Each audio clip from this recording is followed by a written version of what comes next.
How are you? We'll see. How's the week going? Who's ready to build a bigger future?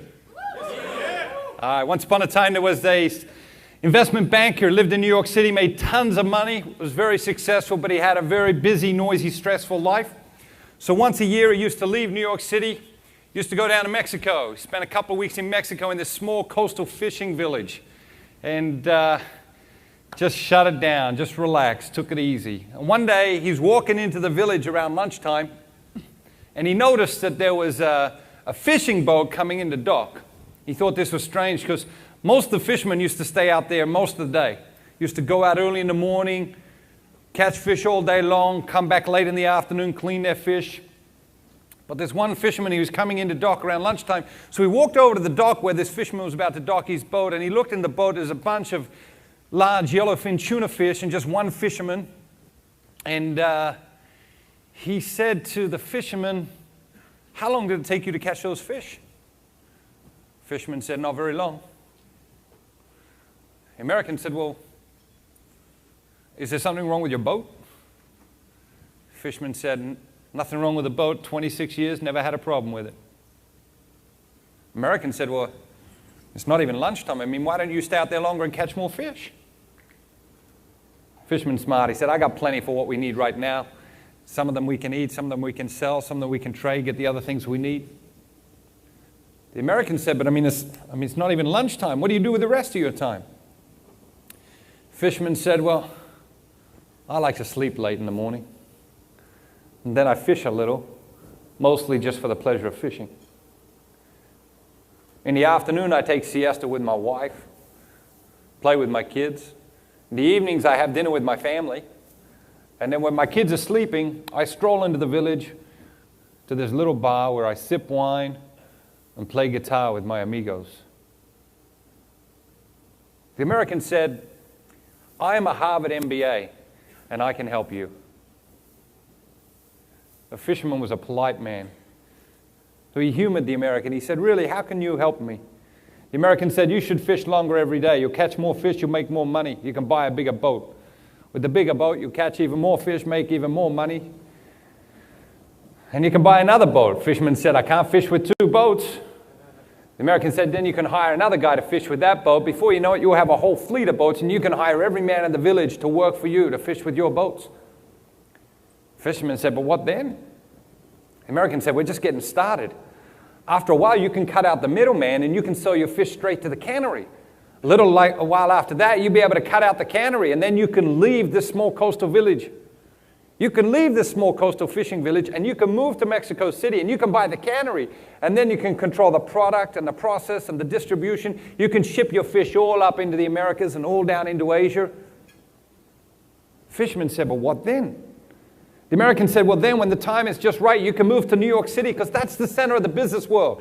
If you really want to expand your empire, that's where you got to do it. You got to come to New York." Fisherman said, "But what then?" The American said, "When the time is just perfectly right, you can sell your company stock to the public. You can offer an IPO, and you will make millions and millions and millions and millions of dollars." The fisherman said, "Millions?" The American said, "More money than you ever dreamt you could earn in 100 lifetimes." The fisherman said, "Well, how long would that take?" The American said, 15, 20 years at the most. The fisherman said, "But what then?" The American was stumped, didn't know what to say. But then a light bulb went off in his head. He said, "Well, then you could move to a small coastal fishing village."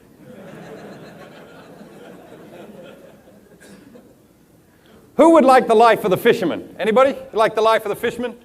Yeah, when we hear the story, there's something attractive about the fisherman's life. But the truth is, there's not a single person in this room who really wants the life of the fisherman. Why? Fisherman doesn't have a phone. Fisherman doesn't have electricity. Fisherman doesn't have a cell phone. Fisherman's never been on the internet. Fisherman has no education past the 3rd grade. The fisherman's children will have no education past the 3rd grade. Fisherman never goes out to restaurants. Fisherman has no consumer products. Fisherman has no labels on his clothes and no labels on just about anything he owns. The fisherman has never been to a dentist. If the fisherman needs to see a doctor, the doctor's 57 miles away. The truth is, we don't really want the life of the fisherman. We don't really want the life of the fisherman. So what do we want? Why is the story so attractive to us?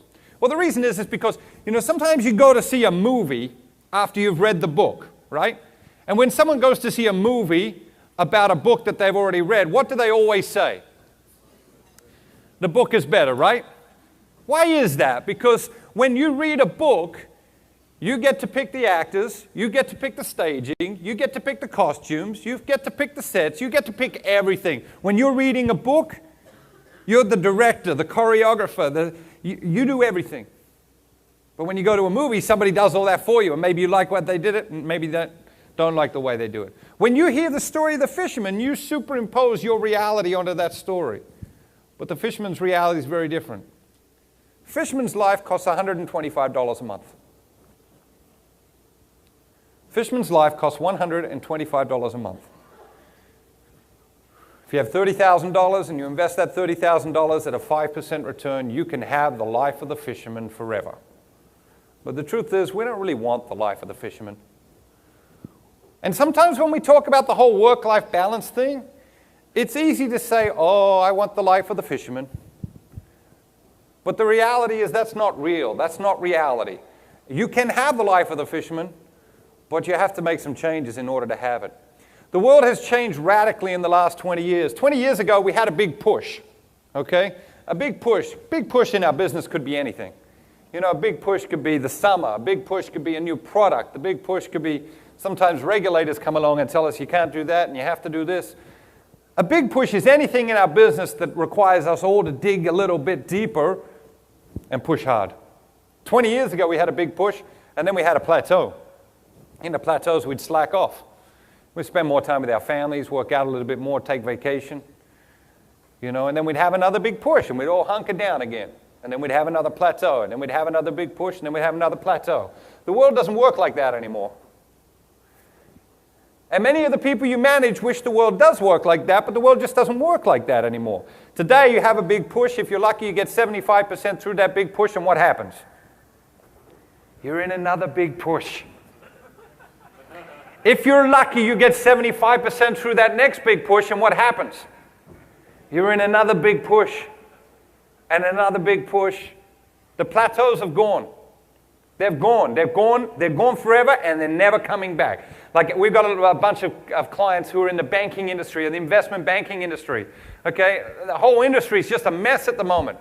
But most of the people in that industry believe that if we didn't have a global economic meltdown in the last few years, which, by the way, they caused, but if we didn't have that global economic meltdown in the last few years, they believe we'd be in a plateau.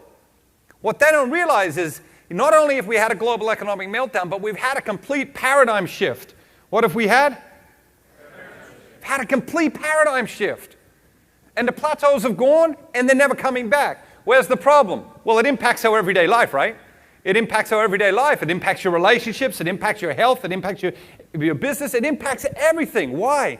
Because we had a bad paradigm last time. What we used to do was we used to burn ourselves out in the push and then recover in the plateau. That was the paradigm, right? Okay, yeah, we're going to have this big push. We'll burn ourselves out in the push, and then we'll recover in the plateau. And then we burn ourselves out in the next push and recover in the next plateau, and burn ourselves out in the push after that and recover in the plateau after that. That was the way we approached it. Now what are we doing? We burn ourselves out in the push, to burn ourselves out more in the next push, to burn ourselves out more in the push after that, and burn ourselves out even more in the push after that. And that's what you feel. Yes or yes? Yeah, that's what, people have been stealing my yes and yes. That's what I heard. People owe me royalties. That's what you're feeling. There it is on one slide. That's what you're feeling. And everyone else in your life is feeling that as well. They're feeling push, push, push, push, push. We just keep burning ourselves out in the push. And where's the plateau? The reality is they're gone, never coming back. So stop thinking about it. Stop thinking about it. What we used to do was we used to survive the push. We used to survive the push. That doesn't work anymore. What I want to teach you to do is to thrive in the middle of the push. To thrive in the push. Because that's the only way to thrive in the modern culture. Is you got to live for the push. You have to find ways to enjoy it. You have to find ways to make it exciting. And guess what? As leaders, you got to find ways to help the people you lead to enjoy the push as well. And not only enjoy it, but to thrive in the middle of the push. The reason we don't thrive in the push is because we let what we can't do interfere with what we can do. And success sometimes comes incrementally, sometimes it comes all of a sudden, but most of the time success comes incrementally, and success comes by not letting what you can't do interfere with what you can do. Okay? Give you a perfect example. Last week I was in Cincinnati at Procter & Gamble headquarters. Probably everyone in the room uses Procter & Gamble products at some point in their life. Okay, and their world headquarters is in Cincinnati. They have 2 city blocks with 3 towers on it. There's 7,000 people work in those 3 towers every day. And then they bought 2 other city blocks to turn into a park for their people. Okay, so they've got 4 city blocks in downtown Cincinnati. You've got 7,000 people working there every day. Most of them go in before 8 o'clock in the morning, and most of them come out after 6 o'clock at night. And most of them do not come out at any time during the course of a working day. Now, as modern human beings, we realize we should work out from time to time. Yes or yes? Why? Because when we work out, it helps us to thrive. Okay? We work out, it helps us to thrive. At some point, in almost every day, those 7,000 people make a choice to either work out or not work out. But I'll tell you how the decision process goes. They get to a point in the day, they realize they should work out. Now, what's a workout look like? Let's say for most people, working out's an hour. If you ask most people where do they work out, maybe they say, oh, I work at the gym. Okay, well, how long does it take you to get to the gym? 20 minutes. So 20 minutes to get to the gym, an hour to work out, 20 minutes to get home. You probably want to take a shower when you get home, right? Because I recommend it anyway. Definitely, you know. So you got 2 hours. Let's say net, you got 2 hours to get a workout in. Most people at some point in their day say to themselves, I don't have 2 hours to work out today. So what do? They do nothing. What are they essentially doing? They're letting what they can't do interfere with what they can do. Let what they can't do interfere with what they can do. You want to succeed? You can't let what you can't do interfere with what you can do. So how do we learn to thrive in the midst of the push? The truth is, think about Procter & Gamble, downtown Cincinnati, 7,000 people in those towers, 4 city blocks.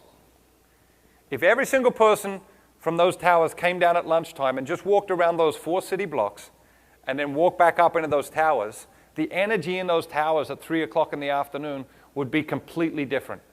Yes or yes? And nobody is so busy that they can't come down for 15 minutes and just walk around 4 city blocks and go back up to their office, desk, or cubicle. Nobody's that busy. So what happens? They play in a zero-sum environment where they either say, I can work out for 2 hours, I've got 2 hours to work out, or I don't. You can't operate in that paradigm in the push model. In a push model, what you have to say to yourself is, I don't have 2 hours to work out, but I tell you what, I can go out and walk around for 10 or 15 minutes. Just get the blood moving through my system, get a little bit of fresh air, get a little bit of perspective. Physically, emotionally, intellectually, spiritually, you've got to think about every single day, what are the small things you can do to cause you to thrive in the midst of the push model? Because the push model is not going away. For an organization to be really successful, you need 2 things. Okay, so think about your team. Okay, I want you to think about your team. You need 2 things to be really successful. First thing is you need smart people. Okay, and for the next 10 minutes, smart and talent can be interchangeable. What can be interchangeable? Smart and talent can be interchangeable. So to be really successful, for your team to be successful, you need smart, talented people. Okay, now let me tell you, I'm probably in 300 businesses a year. Very rarely do I go into a business with my partners to consult. Very rarely do we go into a business and think to ourselves, all of these people are stupid. Very rarely. It almost never happens. The reality is most organizations have smart people, and the sorts of things that make an organization smart are things like strategy, marketing, finances, technical skills, industry knowledge, clarity of purpose, customer intimacy. And in your sort of organization, you got to have a little bit of all of that, right? You got to have a little bit of all of that. Our culture thinks it's all about that sort of stuff. Our culture thinks go out, get talented people, put talented people on your team, and that team will win every time. And of course, in Major League Sports, this is like the prevailing philosophy of success, right? When the draft comes, let's get as much money as we can get and get as many good players as we can get, and then we'll win. But it doesn't work. In Major League Baseball, what team is the poster child for that philosophy? The New York Yankees, right? The New York Yankees. So the New York Yankees, their philosophy is, we've got more money than God, let's go out and buy all the players we can buy, all the best players, put them all on one team, and then that team will win.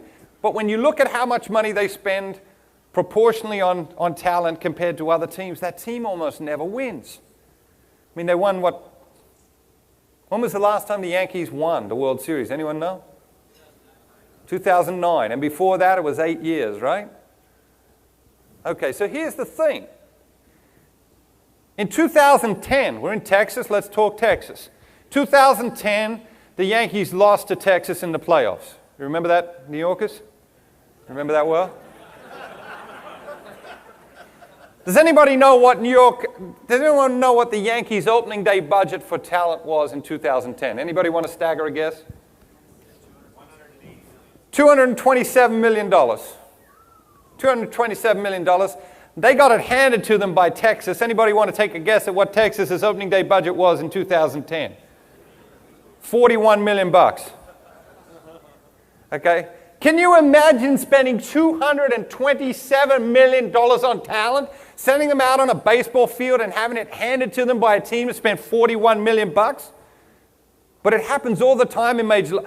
My philosophy is that when we watch a game on TV, like, you know, up in the top where they have the two teams, they should also have how much money they spend on that team. You know? So instead of having the Yankees versus Texas this week, we've got the $241 million team against the $41 million team. Because it becomes laughable.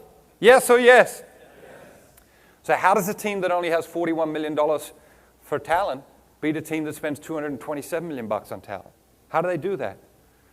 They organize that team in a healthy way. For a team to be successful, for your team to be successful, yeah, you need smart people, you need talent, but you also got to organize that talent in a healthy way. And the sorts of things that make a healthy team are things like dynamic teamwork and great morale and minimal politics and great productivity. These are the sorts of things that make a really healthy team. And right at the base of a really healthy team, the health of the people who drive your team. Okay? Not just physically. Physically is big, but physical, emotional, intellectual, spiritual. The holistic health of the people who drive your team. Holistic health of the people who drive your team. Because the truth is, if every person who worked for Vector worked out 3 times a week, every week for the next year, you'd have an incredible year. It has nothing to do with strategy, marketing, finances, technical skills, industry knowledge, clarity of purpose, customer intimacy. But if every single person who worked for Vector worked out 3 times a week, every week. In fact, forget every single person. If just every single person in this room worked out 3 times a week, every week for the next year, you'd have an incredible year. Why? Because it would change the energy. Okay? And when your energy is different, your results are different. Yes or yes?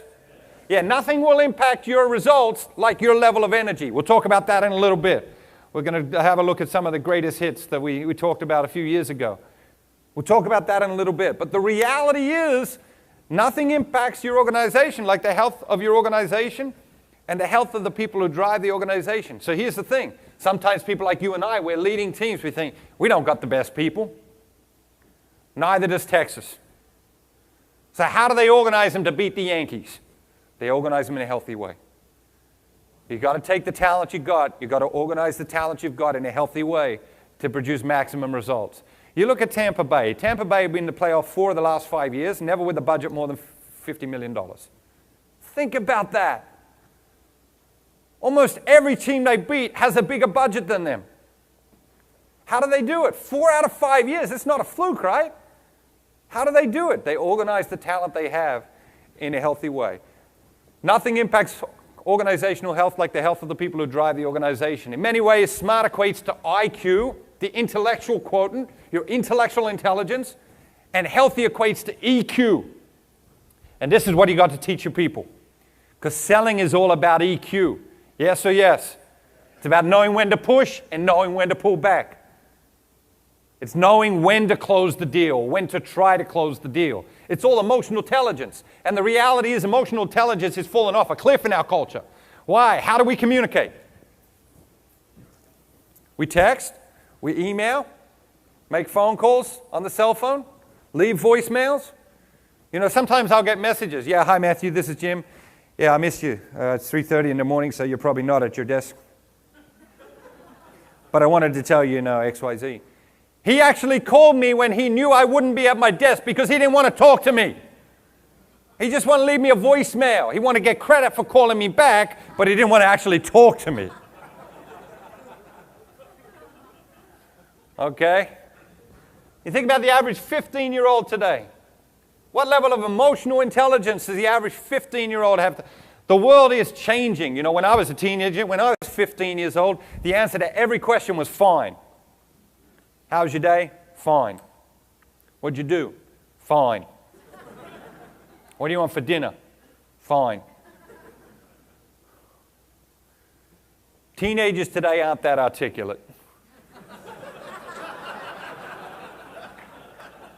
I'm not kidding, right? It's like, how are you?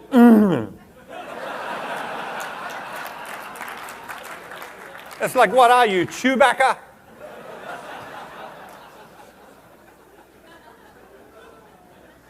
Okay, good news and bad news. The good news is we know this is coming. The bad news is that's your future workforce. Emotional intelligence is important. We don't talk anywhere near enough about it. The other thing is that healthy is a multiplier of smart, okay?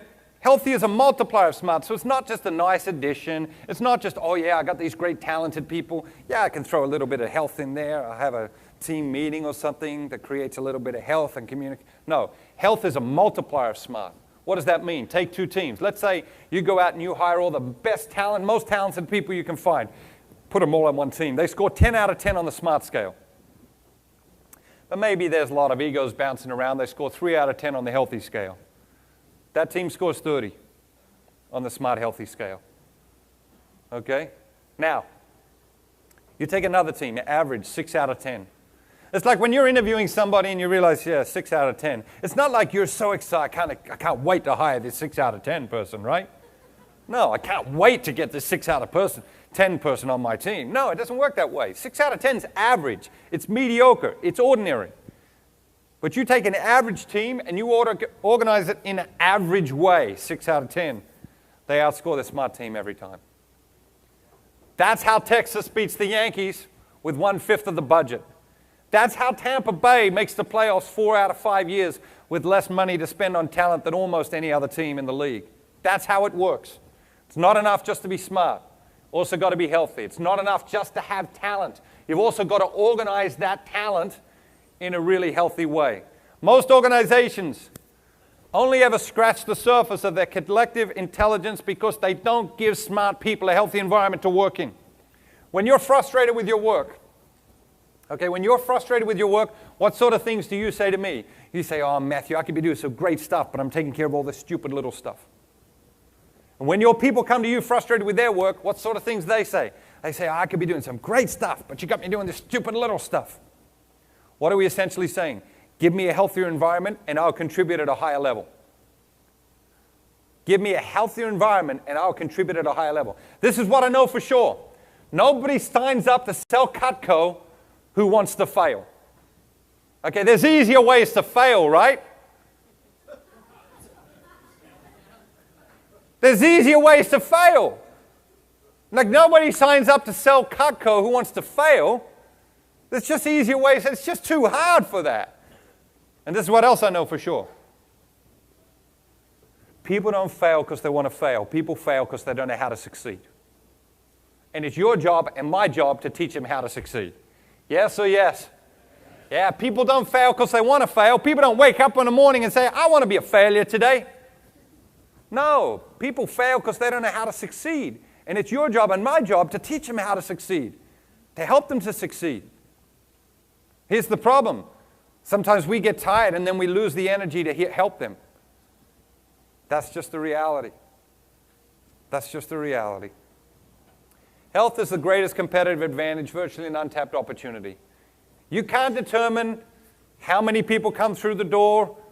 You can't determine how many people, the quality of the people that come through the door to the extent that you would like to. You can influence those things. Yes, you can influence how many people you recruit. You can influence the quality of the people you recruit, but you cannot outright determine them.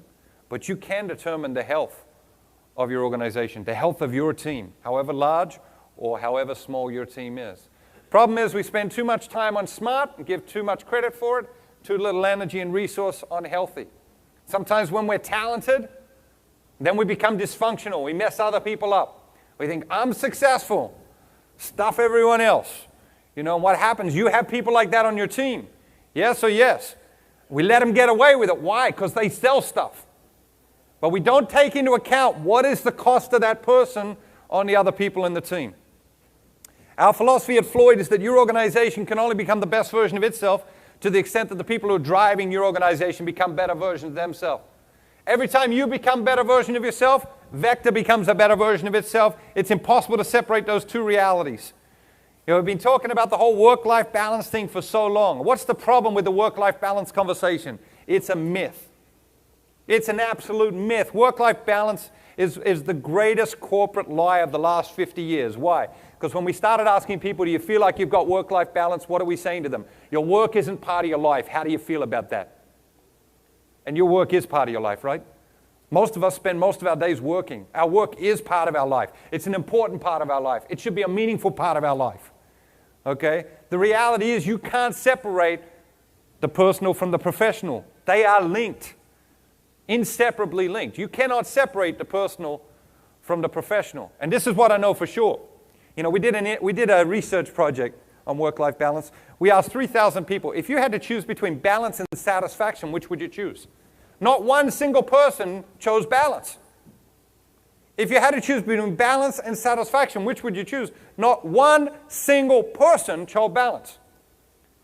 So yeah, we want balance if we can have everything else, right? Yeah, I like balance. I like to live on an island where there's nobody else, where, these little girls with little flowers in their head peel grapes and feed them to me, Yeah, I got lots of wants, And I'll have balance as well after all of that, if I can, But the reality is, if you have to choose between balance and satisfaction, you don't choose balance, you choose satisfaction. You want personal satisfaction, you want professional satisfaction, you want to know that both are possible at the same time. That's the reality. Think about the most satisfying times in my life. I'll tell you about the most satisfying times in my life. Most satisfying times in my life, I'll give you two examples. One, working a 100-hour week. Have you ever worked a 100-hour week? You know what a 100-hour week looks like? Okay, a 100-hour week is intense. Okay? A 100-hour week is like, you better be a champion you want to work a 100-hour week. Okay? But that's what champions do. Do they do it every week? No. They do it when they have to do it. But I tell you what, sometimes when I've worked a 100-hour week, it's been the most satisfying time in my life. You know the other satisfying times in my life? Laying on the beach for 4 hours doing nothing, or 4 days doing nothing. Just laying on the beach, going down to the beach 4 days, just shutting it down, turning the cell phone off, shutting down the email, 4 days, just doing nothing, laying on the beach and taking it. Immensely satisfying laying on the beach and doing nothing for four days. But also immensely satisfying work a 100-hour week sometimes when you have to do that. Okay, balance. Balance is like something like, oh, I'm going to work 4 hours, and then I'm going to work out for 4 hours. I'm going to spend 4 hours with my wife and 4 hours with my kids, and I'm going to sleep for 4 hours. That's not reality, right? So let's be honest about what reality is. Let's be honest about what we really want. What we really want is satisfaction. Okay, and when we hear the story about the fisherman, what resonates with us is we are dissatisfied with our lives. Okay, in some way, some shape, some form, every single person in this room is dissatisfied with their life in some way. That's good. Work out how the heck you're dissatisfied and work out what the heck you can do about that dissatisfaction. And stop thinking that somebody else can fix it for you, because you can only fix it yourself. You've got to take personal responsibility for your own satisfaction personally and professionally. And you can't fix it for the people on your team. You can help them, you can lead them, you can train them, you can teach them, but you can't give them work-life balance. It's not like an entitlement program. You know, oh yeah, we're going to give you this, we're going to give you that, and this is your commission instruction, and we'll throw in some work-life balance. Wrong. It doesn't work that way. It doesn't work that way. And so as we get into this, what we discover is that the one thing that's slipping away drastically in our culture is self-awareness. What's slipping away in our culture? Self-awareness. Most people don't know themselves very well. Most people don't know what they want. Most people don't know what they need. Most people don't know what's important to them. And so we've got to think about those three questions. Three questions. Number one, what do you want? You want to be happy? Yes or yes? Yeah, you want to be happy, and everybody else on the planet wants to be happy. That's just the reality. Just the reality. Now, the truth is we do the things we do because we believe that'll make us happy. You're sitting here right now today because you believe this will make you happy. You work for Vector because you believe it will lead to happiness in your life. That's just the reality. Now, at the other end of the spectrum, sometimes you got people who do really stupid things, right? Really stupid things. I mean, not just a little bit stupid, I mean ridiculously stupid. I mean outrageously and monumentally stupid. Why do they do them? Because they mistakenly believe those stupid things will make them happy. Mistakenly believe those stupid things will make them happy. That's why we do stupid things. And you've all got people on your team who do stupid things from time to time. Yes or yes? Yeah, let's go back to that slide, the smart and the healthy thing. You know? Let's go back to that slide for a minute, and the smart and the healthy, and let's think about it, okay? When you think about the health of the people who drive your organization, okay, when you think about that healthy side, there are some people on your team who make your team healthier, and there are some people on your team who make your team dysfunctional. Yes or yes? Yeah. And you know what? We have a really hard time of letting go of the dysfunctional people, don't we? Probably every single person in the room's got someone on their team that should be shown the door tomorrow. But we don't do it. Why? Because we do not celebrate the health of the organization as much as we should. You know? You think about the person who answers your phone, director of first impressions. Is that person healthy? Is that person creating a healthy environment? Giving great service? Or is it dysfunctional even from the moment when the phone gets picked up? It's hard to let somebody go, isn't it? Hard to let somebody go. It's hard to say, you know what, you don't belong in this culture because you don't make my culture healthy. We hire too quickly, we fire too slowly. Yes or yes? Hire too quickly, fire too slowly. I'll tell you one thing, I've had to fire a lot of people in my life. It's a horrible thing to have to do.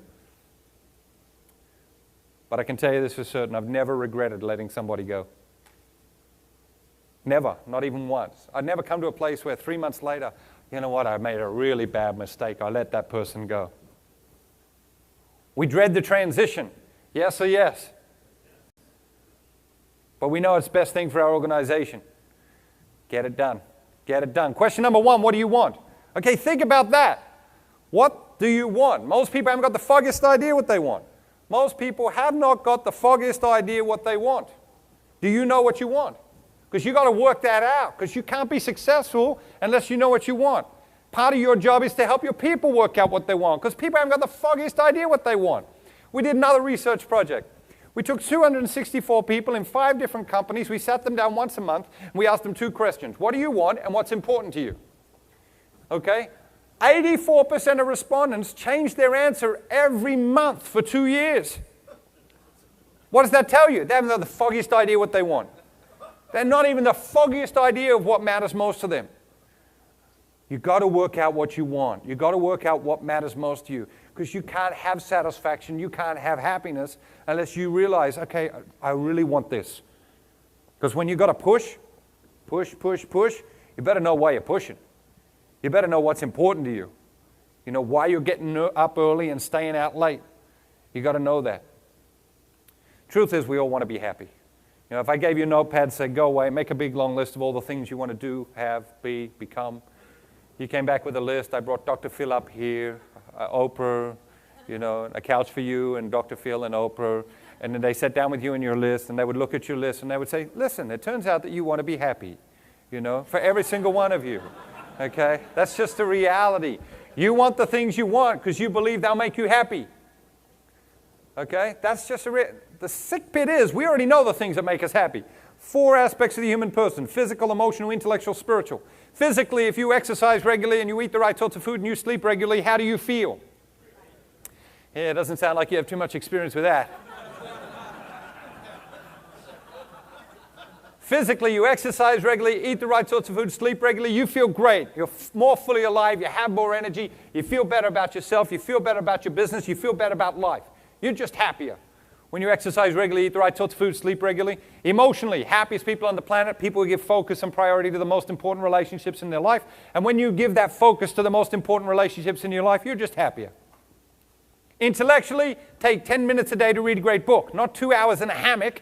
10 minutes a day to read a great book. What happens? Your vision of yourself expands. Your vision of the world expands. You become more focused, more alert, more vibrant. You feel more fully alive. You're happier when you read great books, even if it's just for 10 minutes a day. And spiritually, independent of religious belief, you take a few moments each day to step into the classroom of silence. What happens? Things start to make sense. Why? Clarity emerges from silence. Clarity emerges from silence. You know it intuitively. You're taking a road trip, you're driving, bunch of people in the car, you get lost. What do you say to the people in the car? Really? You say, shh. You say, shut up and turn the radio off. They say, why? You say, we're lost. Because when you want to focus, when you want laser clarity, you gravitate towards silence. When you've got to work something out, you don't turn the TV on, turn the radio on, put your iPod on. No, you create a classroom of silence. Why? Clarity emerges from silence. You take a few moments each day in the classroom of silence, what happens? Clarity begins to emerge. You get clear about who you are, and you get clear about what's important to you, and you get clear about what you're here for. And out of that clarity comes passion and purpose. Okay? Sometimes we look at people who are living really passionate lives, really purposeful. We say, I want that. How do you get it? You need personal clarity. You need to know who you are, what you're good at, what you're not good at, and what the heck you're here for, and what matters most to you. Because once you work all that out, you get personal clarity. And the biggest thing personal clarity gives you is one of the things that most people are absolutely horrible at. And that is the ability to say no. You can't be successful unless you get really, really, really good at saying no. Because as you make your journey, people are going to pull you in 1,000 different directions. And if you don't know what's important to you, if you don't know what path you're on, if you don't know who you are and what you're good at and what matters most to you, they're just going to pull you off your course. Yes or yes? But the thing about people who live with passion and purpose, they have this personal clarity. They know what matters most. They know what's important to them. So they're able to say no. They're able to say thanks for the offer, but no. And sometimes they say no to really, really, really good opportunities because they know their course. They've got that personal clarity. So physically, emotionally, intellectually, and spiritually, every single person in this room knows the things that make them happy. What's the problem? We just don't do them. Okay? Here's the lesson here. Think about when you're managing people. Sometimes they know what they should do, but they don't do it, right? If you're with me, say, uh-huh. Okay. Sometimes they know what they should do, but they don't do it. Okay? And it frustrates you as a manager. Uh-huh. Yeah. Okay? And then other times, you'll spend all this time training somebody. You spend all this time training somebody, showing them exactly the right way to do something, and then they'll go off and do it however the heck they want to do it. And it frustrates you to death. Uh-huh. Yeah. You know why they do that? Because they're just like you. Yeah. See, you already know how you should live your life. You know the things that make you happy, but you don't always do them. Uh-huh. Yeah, they're just like you. That's why they're so frustrating, because they actually remind us of ourselves. It's like looking in a mirror, and sometimes that's really scary. Okay? The reality is that we know the things we should do. We don't always do them. So we have to create systems and processes that help us do those things more often. If we don't recognize this in ourselves, we can never successfully manage and lead people.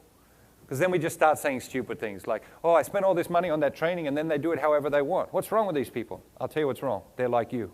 Or I don't know what's wrong with these people. I told them once. How many times have I got to tell them? Yeah, let me tell you about that. The first time you tell anybody anything, you should automatically assume that they didn't hear you. That should be the baseline assumption. Customer, person you're managing, spouse, child, whoever, the first time you tell anybody anything important, you should automatically assume that they didn't hear you. Second time you tell somebody something, they catch the end of it and ignore it. The third time you tell somebody something, they think to themselves, this must be his message of the week. He's got a message every week. I'm busy this week. I get next week's message. The fourth time you tell somebody something, they think to themselves, whoa, this must be important because this is the second time he's telling me this.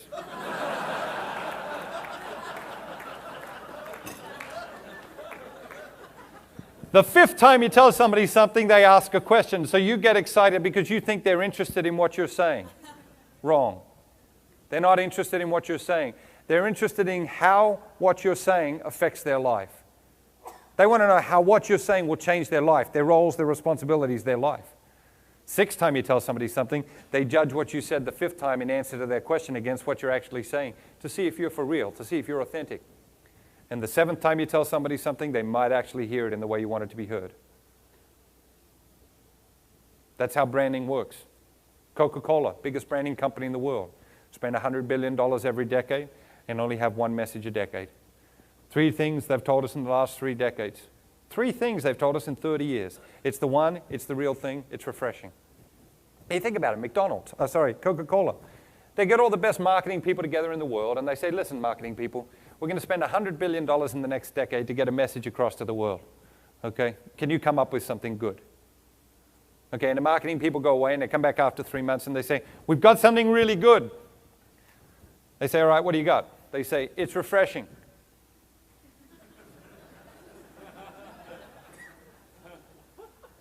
You say, no, I think you misunderstood the assignment. We got a whole decade to communicate a message and we've got $100 billion to do it with. They come back 3 weeks later, they think, yeah, you know, you're right, it's probably too complex, isn't it? We've got to break its refreshing down. Then they have arguments in the boardroom for 10 days about why they can't get its refreshing down to 1 word. Now, these people are the best in the world at getting a message across. You're trying to get a message across to your customers? Sure. What's your message? Okay, what's my message? Best version of yourself, right? You're never going to hear me speak without talking about the best version of yourself 10 different times in 10 different ways. What's your message? If I took all the people on your team and I said, what's your leader's message? The main message. What's his brand or what's her brand? How many different answers would I get? If I get more than one, you don't have a brand. If I get more than one, you don't have a message. Work out what your message is. Work out what your main core message is and start to communicate it and over-communicate it over and over and over and over again because that's the only way people learn. It's the only way you learn. That's the only way we change behavior. 3 questions. What do you want? You want to be happy. Question number 2, what are you here for? Meaning of life stuff. You are here to become the best version of yourself, and the truth is everything in life and everything in business makes sense in relation to this single idea. That's why it's a powerful core idea. What makes a good friend? Someone who helps you become the best version of yourself. If you go through your list of friends and you ask yourself honestly, which of these people are really helping me become the best version of myself, you probably end up with a pretty short list. But then go back through the list and ask yourself, which of these people am I helping to become the best version of themselves? And you might have just a shorter list. Okay, what's the meaning of work? Making money? No. No, you misunderstood the assignment if you think working is about making money. It's not about making money. Money's great. I hope you make a ton of money in your life. I hope you have all the money you need and all the money you want. Okay? But it's not about that. And if you think it's about that, that thought will stop you from making the money. Think about it like this. Let's say there's a school down the road. Let's say there's a school down the road and they need to plant some trees. And I say to you, will you come over and help me plant these trees? We've got to dig some holes and plant these trees for the school. And you say, sure, I'm happy to volunteer. Let's do it on Saturday. I'll volunteer to help you dig those holes for those trees. And we go over there and we work hard and you do a great job and you pay attention to the work and attention to the details. You feel satisfaction volunteering to do that. Yes or yes? Okay, now let's say on the other hand, I say to another guy, I say, listen, come on over here. We've got to dig these holes and plant these trees. I'll pay you $10,000 an hour to help me. He says, sure, I can spare a couple hours. He comes over. He's lazy. He doesn't do a good job. He doesn't pay attention to the details of the work. Guess what? He won't be fulfilled. Even though I pay him $10,000 an hour, he won't be fulfilled because he didn't do a good job. You will be more fulfilled even though you volunteered and he got paid $10,000 an hour. You will be more fulfilled than the guy getting paid $10,000 an hour. Why? The primary value of work is not the monetary outcome. Primary value of work is when we work hard, we develop character, we develop virtue, we become a better version of ourselves, and whenever we're becoming a better version of ourselves, we're more fully alive. Yeah. What makes good food? Food that helps you become the best version of yourself. What makes a good book, movie, music? Those that inspire you to become the best version of yourself. Why is one of the reasons Vector is so good? Because Vector helps you become a better version of yourself. That's why I love coming here. Like, the reality is Vector actually helps you develop as a human being. Like if you go to most people in most businesses, think about the Fortune 500 space. You people want to shoot yourself if you got into a Fortune 500 company. Like 3 days I give most of you. Absolutely throw yourself out of a window. Okay, you'd be that miserable. Okay? But you think most people, if you surveyed most people and you said to them, does your job help you become a better version of yourself? What percentage of people do you think could say, yeah, my job helps me become a better version of myself? It's a small percentage. Okay? If you said to people, okay, does your work help you become a better version? Most people say, does your company help you become a better version of yourself? It's a small, small percentage. Don't take for granted what you got here. I'm telling you. One of the reasons I love coming. It's great energy. You guys have got fabulous energy. The organization's got great philosophy. You know, I got to tell you, I don't have a single client who would be holding this event every year for the last 5 years. This event would have been canned in 2008. Okay, absolutely canned in 2008 in 99% of organizations. They would have said, no, we're not doing that anymore. It costs too much money. They would have said, we'll do it every 2 years or every 3 years. Or they would have broken it up and said, we'll do some little regional things. It doesn't cost us any money. You're in a unique situation. Okay, I'm telling you, you're in a unique situation. Try not to take that for granted. Try not to take that. Yeah, it's good.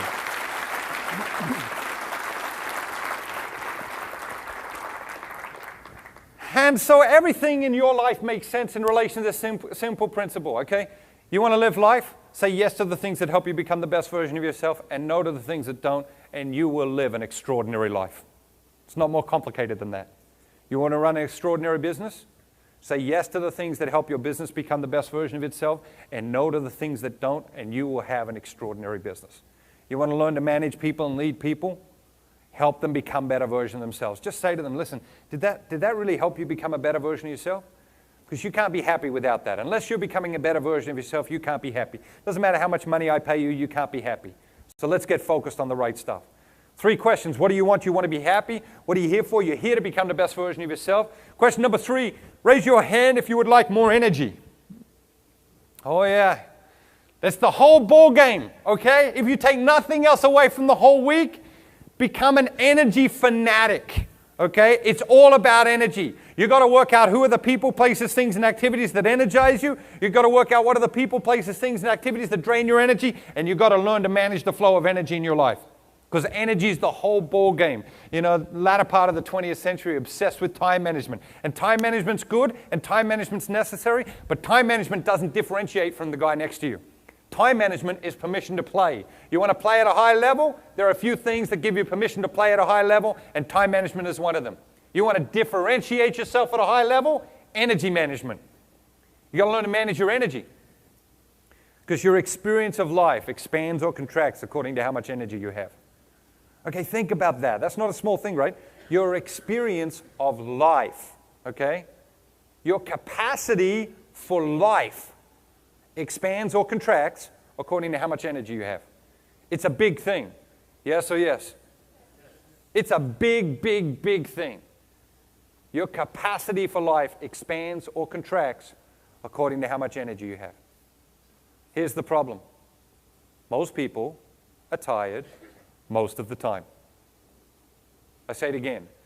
Most people are tired most of the time.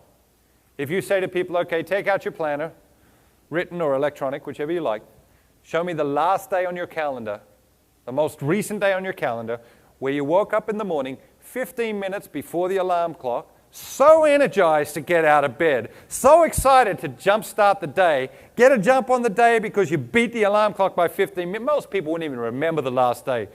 You know, they had an experience like that. Why? Most people are tired most of the time. Most people are tired most of the time. If you're taken prisoner of war, what is the first form of torture that will be used on you? Sleep deprivation. Why? Anybody know? Yeah. When you're tired, you do things you wouldn't ordinarily do. But more than that, when you're tired, you betray yourself. That's what they want you to do, right? When you're taken prisoner of war, the people, they want you to betray yourself. Okay, in your company, in your team, in your country, and whatever, they want you to betray yourself. When we're tired, we betray ourselves. The reason is because fatigue makes cowards of us all. Yeah, fatigue makes cowards of us all. When we're tired, we turn into cowards. Think about it. Sometimes you've got to have a conversation with somebody, right? You know you've got to have a tough conversation with somebody. It could be a child, could be a spouse, could be a significant other, could be an employee, whoever. You know you've got to have a tough conversation with somebody. And the moment comes and you realize this is the moment when I should have this conversation. But you say to yourself, I can't be bothered right at the moment. There's too much going on. I don't have the energy for that. I just can't do it right now. And you let that moment pass. And you know what? That moment never comes back.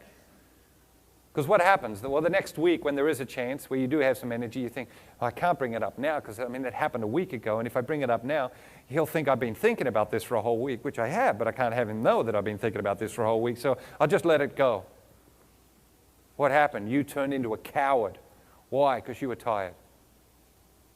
3 o'clock in the afternoon, you're starting to get a bit tired. You're not hungry. But you see those candy bars sitting on the shelf? It's harder to say no to that candy bar when you're tired. Yes or yes? It's harder. Why? Fatigue makes cowards of us all. Fatigue leads us to betray the best version of ourselves. That's just the reality. How's your energy level? If you work nothing else out this week, you better work out how the heck you're going to flood your life with energy. You want to build a bigger future? You need more energy. Can't get more time. You get 24 hours, I get 24 hours, you get 24 hours. Everyone gets 24 hours. It's one of the great equalizers in the human experience. But some people do an awful lot more with their 24 hours. Why? They have more energy.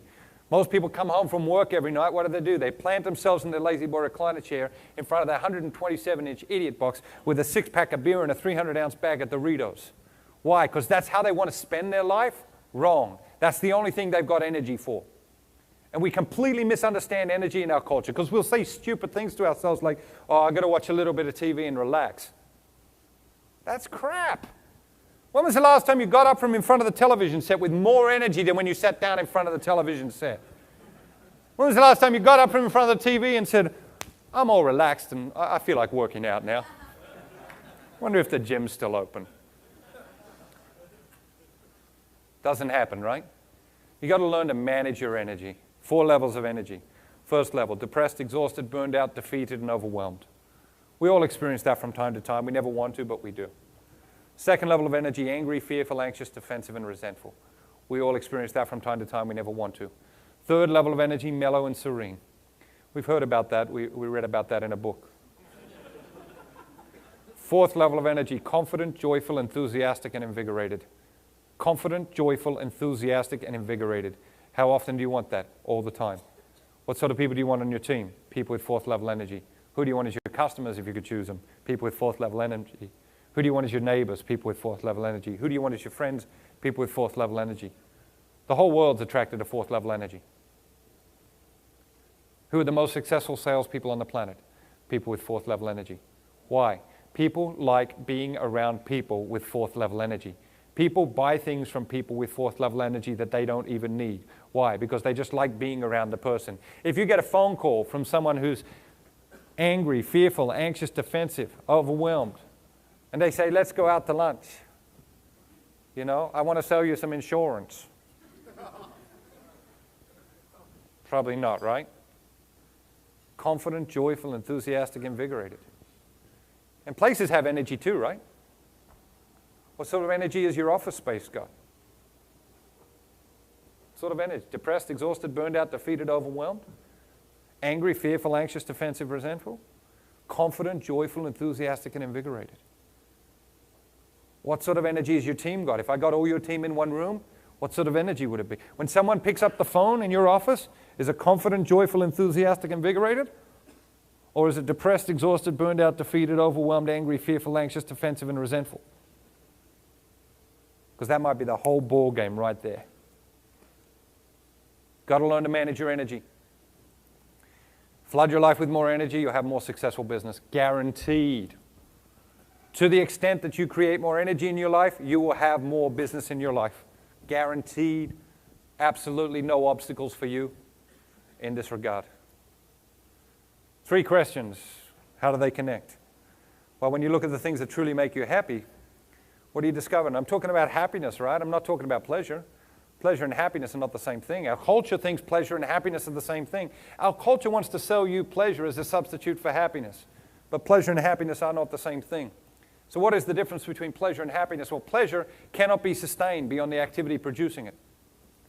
You got that? I don't know. I'm suspicious of some of you people. Just sort of looking up here, you know. I don't know what you're thinking, you know. I mean, I know what the women are thinking. No, I really do. I really do. I can read women's minds.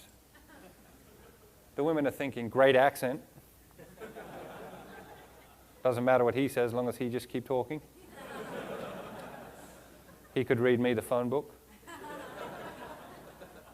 The guys are a little bit harder to read, but not that hard. The guys are thinking, man, what I could get done with an accent like that. Come on now, focus in. Focus in. Repeat after me. Pleasure cannot be sustained beyond the activity producing it. I give you an example. When we eat, we feel pleasure. Yes or yes? We stop eating, the pleasure stops. That's why we don't stop eating. Come on, we're not hungry. 75% of the time when we're eating, we're not actually hungry. Our little stomach says, excuse me, I'm full down here. We say, you shut up, this tastes good. We just keep eating and eating and eating and eating and eating. We're not hungry. We just like the pleasure of eating. Pleasure can't be sustained beyond the activity producing it. Happiness is different to that. Happiness is different to that. Give you another example. You come home from work one day next week and it's your day to work out.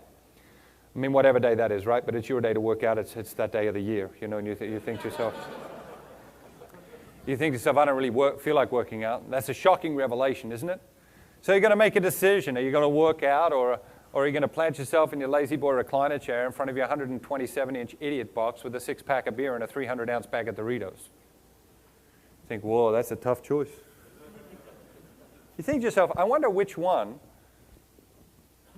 will help me become the best version of myself. The beer or the Doritos?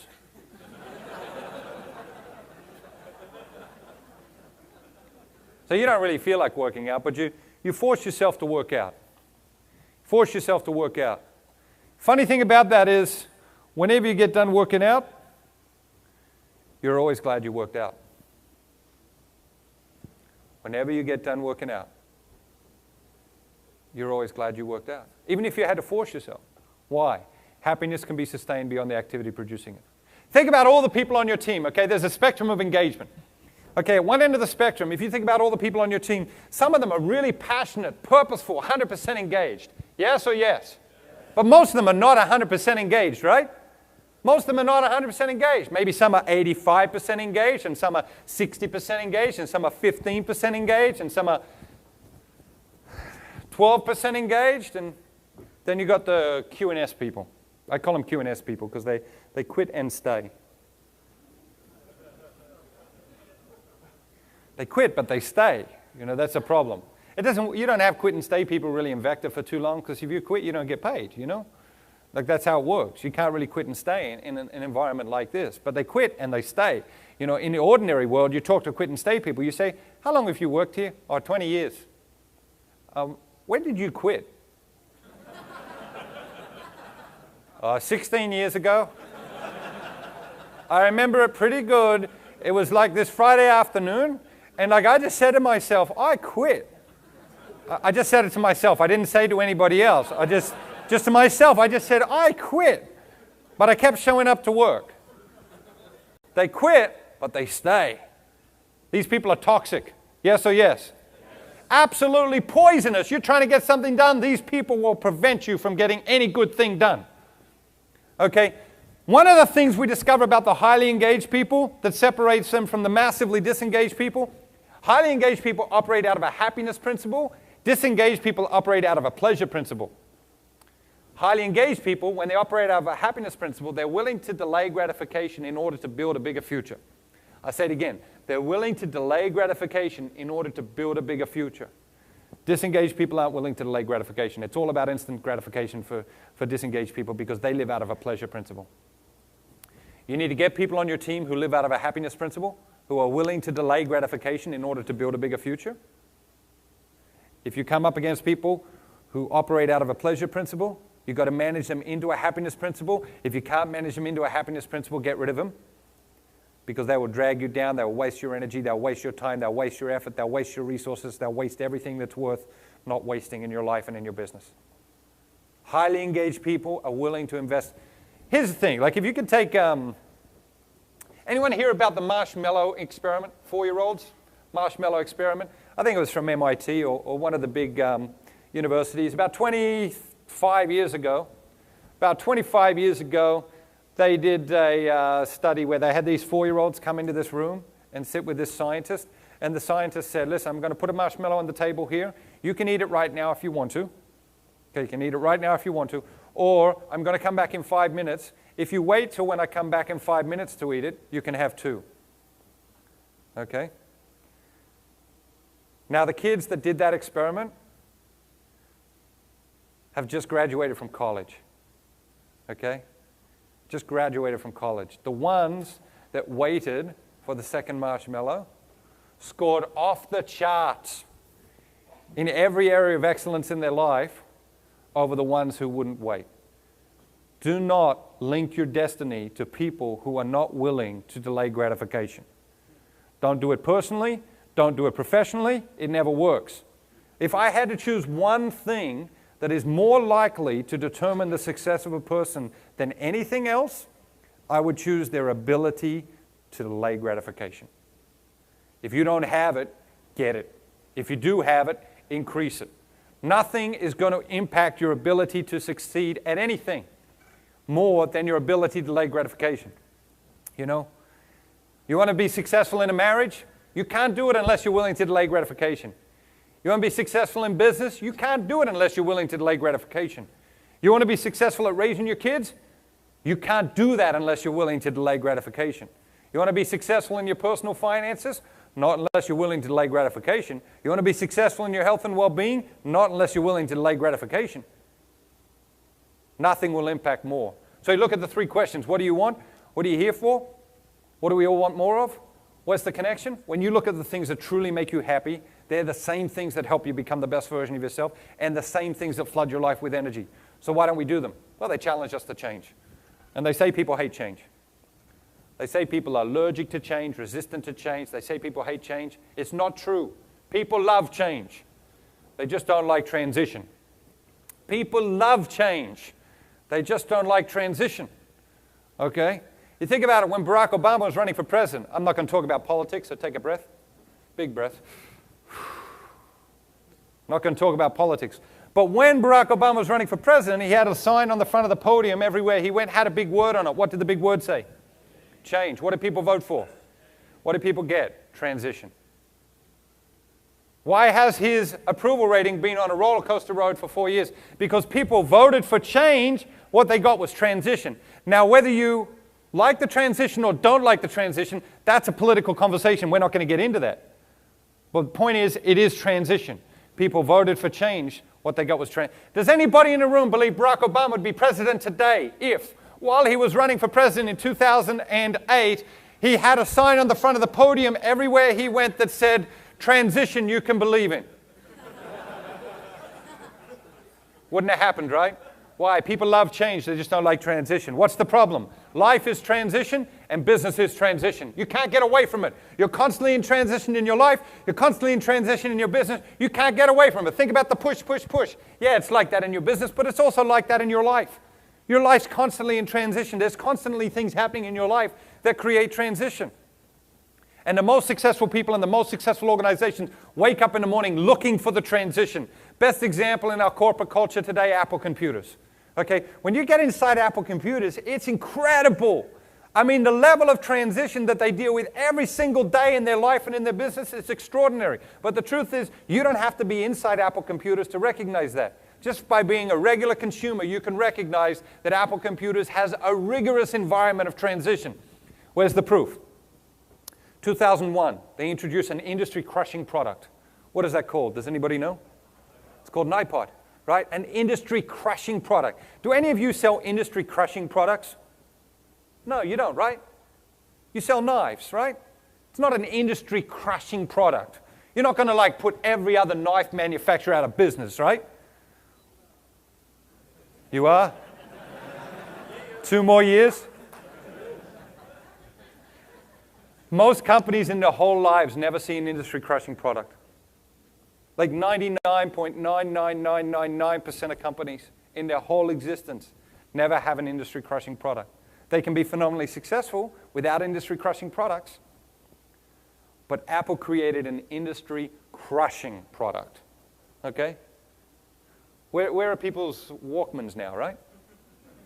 Where's your Discman? Like you see some old guy, he's like 105 years old. He's like at the gym with his Discman, you know? You've seen it. I know you have. Like they crushed that market. Like killed it. Obliterated it. It's gone. Okay, industry-crushing product. And not only was it an industry-crushing product, it was a culture-changing product. It changed our culture.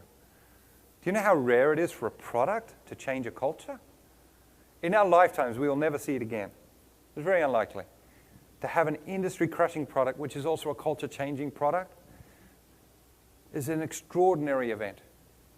Now, most companies would have like been so on top of the world, egotistical, like congratulating themselves for being masters of the universe, they wouldn't have even been able to focus on what came next.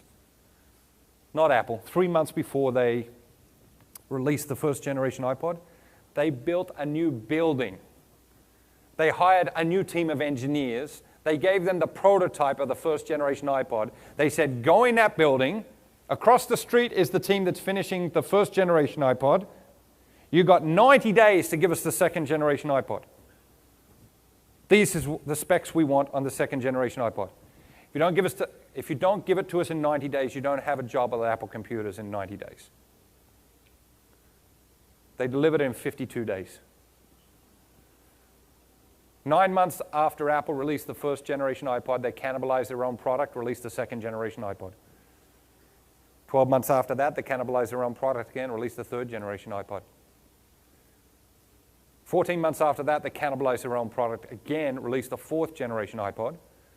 37 days after the release of the fourth generation iPod, Microsoft released their competing technology. Anybody know what that's called? Zune, that's right. Zune.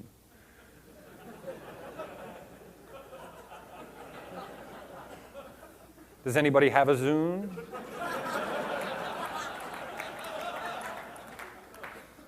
One person has a Zune. Did you win it?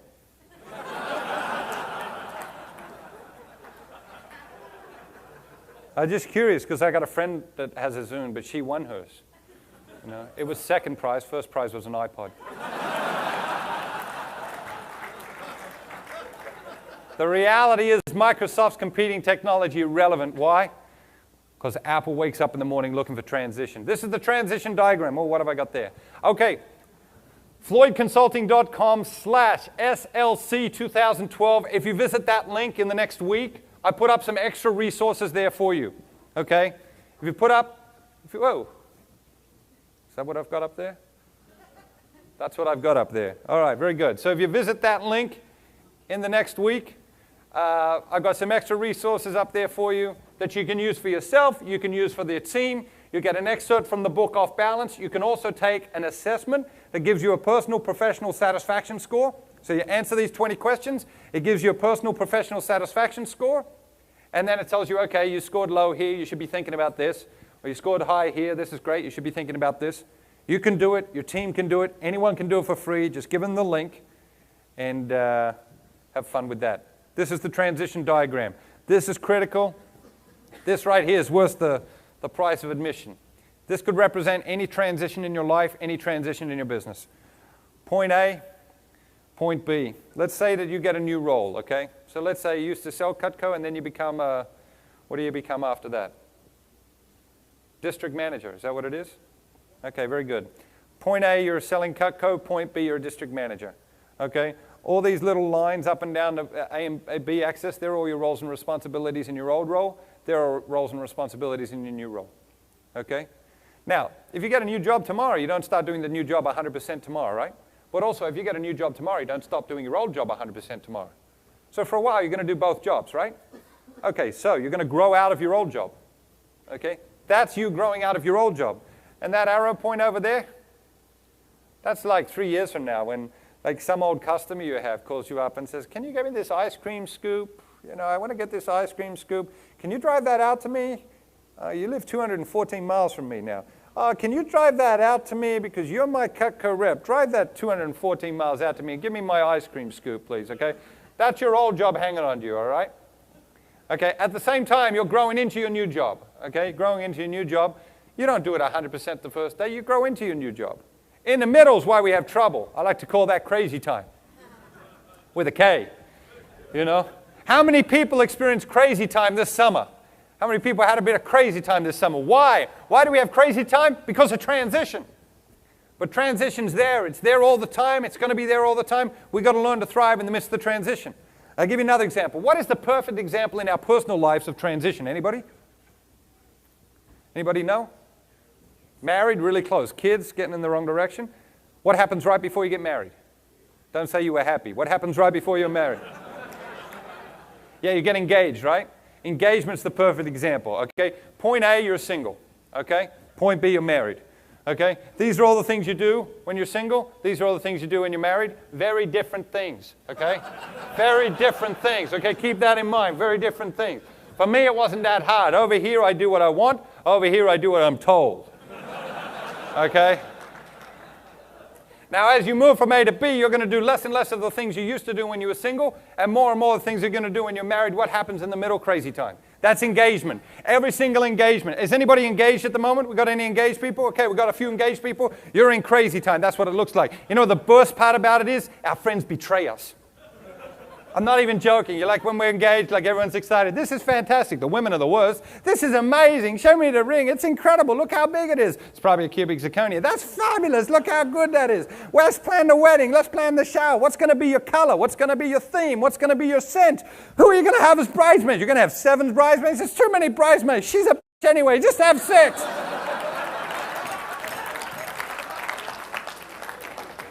It's crazy time. You're going to experience crazy time in your life. You're going to experience crazy time in your business. You've got to learn to thrive in the midst of crazy time. You learn to thrive in the midst of crazy time, you will differentiate yourself. How do you learn to thrive in the midst of crazy time? By flooding your life with more energy than the average person. How do you learn to thrive in the midst of crazy time? By not letting what you can't do interfere with what you can do. Because even when you're in crazy time, you can't work out for 2 hours. You can't go for a walk for 10 or 15 minutes. Don't let what you can't do interfere with what you can do. And the only way to really successfully get through crazy time, put something powerful enough on the other side of the transition that will pull you through the transition. Most powerful thing in history, dreams. Driven by our dreams. Nothing animates the human person like the pursuit of the dreams. Why do you do what you do? You do what you do because you love vector? No. You might love vector, but that's not why you do what you do. Why do you do what you do? Do you do what you do because you love the work? No. You might love the work, but that's not why you do what you do. Do you do what you do because you love working for your boss? Is that Albert? Is Albert the boss? He's the best boss in the world, isn't he? But that's not why you do what you do. So why do you do what you do? I'll tell you. The answer is the same for every single person in the room. You do what you do because you have dreams for yourself and dreams for your family. And you believe that by hitching your wagon to Vector, those dreams will be fulfilled. And when that ceases to be true, one of two things will happen. If Vector is lucky, you will leave and leave quickly. If Vector is unlucky, you will slowly disengage and poison the culture. But when your dreams stop getting fulfilled, you'll either leave or disengage. Here's the problem. Most of us, we stop dreaming. Most of us, we lose sight of our dreams. Most of us, we don't take time to sit down and think about, okay, what are my dreams? So on your way home from here, I want you to sit down and write out a list of your dreams, because that's why you get out of bed in the morning. And if you've got good enough dreams, you get out of the bed in the morning with more energy than ever before. Thank you so much. Great to be with you.